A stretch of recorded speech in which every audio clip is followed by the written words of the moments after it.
Hi guys, this is Ray, the Wednesday guy, or at least one of the Wednesday guys. And once again, I'm kind of doing this video at night because I feel, I don't know, I guess more awake. Things are more in motion when I do it at night.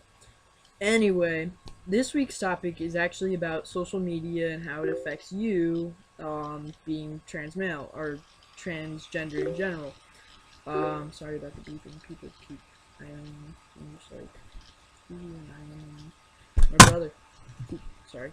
Anyway, I don't have a specific article or event, mostly because the only article that's really in regards to this is actually a petition, and I really don't want to post it because it's actually, quite offensive.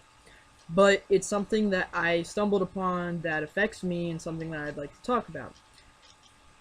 The main thing is that I chose this article or this event or whatever from the media that was posted on the internet or whatever is because it actually affects me for my job.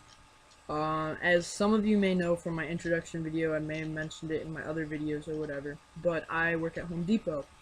Home Depot is a hardware store. It's a supplier for contractors, all that sort of things, and there's multiple Home Depots around the country.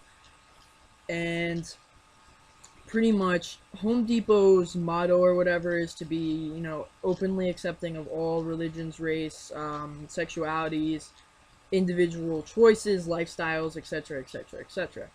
When I actually got the job and I was doing the paperwork, which you always have to sign paperwork and do training before any job, I actually had to sign a waiver saying that I would not be discriminative against anyone for X amount of reasons because of this motto that they live by. And I particularly love Home Depot, mostly because they actually have seminars, classes, online sources for people to actually proactively educate themselves on various things, including the LGBT community, all the way down from just being gay to trans or androgynous or a drag queen or whatever. And I found this particularly satisfying and comforting because I'm working in a place that's very open and open-minded to this and very accepting of this. They're not only is it their corporation motto, but technically they've made it something law-abiding so that all of their employees have to follow this open idea. So, kind of giving you that little insight, I've actually stumbled upon a petition um, that was organized by people who are against the LGBT community. And there are probably approximately 750,000 people in the entirety of the United States that boycott Home Depot because of the fact that they support, I wouldn't say necessarily support, but they keep an open mind to the LGBT community. The CEO of Home Depot has actually made clear statements that he is not proactively supporting the Home Depot. Well, he's not proactively supporting the homosexuality and LGBT community. He's just more of being accepting and open-minded to the things that are different than what's, I guess, not taboo.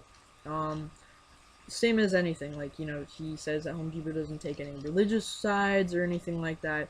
Pretty much the concept is that they just keep their doors open to anyone for any reason. So, pretty much what I stumbled upon was a petition to sign it so that this way, it'd be sent to the CEO of Home Depot and they would stop being so open-minded about LGBT community, including not hiring them, not being so um, comforting to them, etc., etc., etc. And I found it pretty sad, actually. Because the reality is that businesses and associations like that shouldn't really discriminate anyone for any reason. And to have people who, like, literally think that an association should discriminate against a certain person is just completely wrong to me. Because it's like, really? Really? The fact is that it doesn't matter who shops at your store, who works at your store. They make money, they do progress. It's not about who they are personally that should matter. Um, Pretty much they were getting bashed a lot because they have booths at LGBT, like, gay pride, events and everything like that. They have a little workshop or whatever for kids, and a lot of parents were arguing that, well, a lot of people were arguing that that was showing their support, when the reality is they were just kind of participating in something that they're open-minded to, which they participate in restoring veterans' households. They participate in donating monies to X amount of charities. Um, they have a lot of things that they're involved with, mainly because they support their community. It has nothing to do with the religious or opinionated or support, like, they're not opinionated in the things they support. They're just open to their community because they care about their community like a family. Um, and to see things like people saying that, Home Depot's wrong for being involved with the LGBT community when they're also involved with other communities as well. And the fact that even with Hurricane Sandy, they were very supportive and they put tons of people back in their homes faster than probably FEMA has. I'm not sure if that's accurate, but they did participate in putting people back in their homes. And their employees almost every month have some sort of project in the community that they're participating in, that they're trying to improve, that they give back. And that sort of, mentality is something that all people should share. And having something like a petition against a company who actually puts effort in their society, their community, just because they support a part of the community that people dislike for whatever reason. That's like saying, okay, well, we're not going to help out the Catholics because they're Catholic. Home Depot doesn't really care so much about who you are and your lifestyle is. You're still a person, and they reach out for that. That's what they give you. But 7,500,000 people petition the CEO. They send all these petitions to the CEO every year because they are convinced that, Home Depot shouldn't be involved with anything. And I just think it's amazing because he pretty much says Home Depot will always have its doors open to whoever, no matter what. And obviously this is I'm very thankful for it because I'm a person too.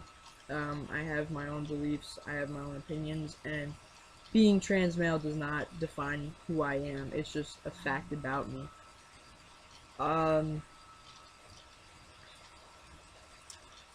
I think in this petition that I read, there's also comments on the side, and one lady who had a comment on there, she actually emailed the CEO of Home Depot and thanked him for being so open-minded and supportive, because he says that those workshops actually help influence our children to be open-minded to everything. And it's not just the LGBT community, but it sets an example for them to be helpful, open-minded, and loving of everyone in the community, no matter who they are or what their lifestyles are. I just think it's really important, and it's kind of something in like the social media, the aspect of the world, because, obviously this is something that my company deals with every single year and almost probably every single day somewhere, because, people are just hateful, and hate is learned. And, more businesses and associations should follow Home Depot's example by just being open-minded about things. You don't have to take a stand in anything. You don't have to, support certain groups and lifestyles, but, just keeping an open mind to these things and creating neutral territory, that's pretty much what's happening. It's something that more people should do, because honestly, it's getting to a point where our society needs to either integrate or separate. And, obviously we got over segregation, we got over, women's rights, and it's just getting to a point where our society and every society around us is just going to continuously move forward, and we need to follow that example.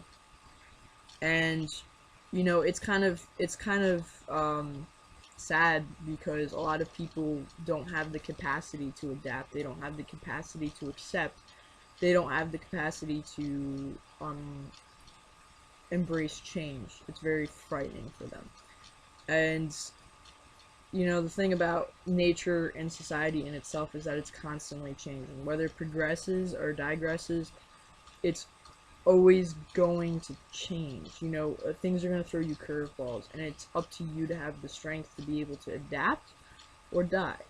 You know, not in a literal sense, but kind of like Charles Darwin's percept pers- theories and everything like that. You know, natural selection.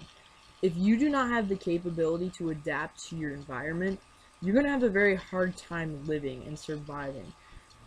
And that's the same issue with people who are against certain things. There are some people who are still racist, and obviously they have more people that have a problem with them because they're racist than they are with being racist themselves.